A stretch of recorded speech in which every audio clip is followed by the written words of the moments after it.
மாப்பிள்ள உட்காருங்க. உட்காரு. என்ன தரையில உட்கார்ந்துக்கிட்டீங்க? உங்க மாப்பிள்ள இருக்கிற லட்சணத்துக்கு தரையில உட்காராம பின்ன மாமனார் தலைமையில உட்காருவா? பாத்தியம்மா தலைமையில உட்காருன்னு சொல்றத? ஆமாடி, மரத்து மேல உட்கார்றத பிடிச்சு கொண்டாந்து மாப்பிள்ளை ஆக்கினா அது தலையில மட்டுமா உட்காரும், கூரை மேல கூட போய் உட்காரும். கடலை இருந்தா எடுத்து போடு, தின்னுட்டு பாருங்க.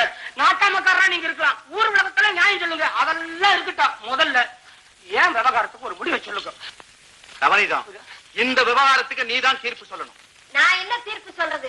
அருமையா பெத்து 5 ரூம்னு பேர் வச்சேன், கிளிய வளர்த்து பூனை இல்ல குடுத்துட்டேன். அந்த ஆளுக்கு வச்சு வளர தெரியலன்னா நான் என்ன பண்றது? ஏன்டா அறுவாளையும் அத்தியும் எத்தியும் தூக்கிட்டு? மாமா, நானே உங்ககிட்ட சொல்லணும்னு இருந்தேன். ரங்கதுரைக்கு ஒரு நல்ல பொண்ணா பார்த்து, என்னது மாதிரி இல்ல, நல்ல பொண்ணா பார்த்து சட்டு புட்டுன்னு கல்யாணத்தை பண்ணி வைங்கன்னு.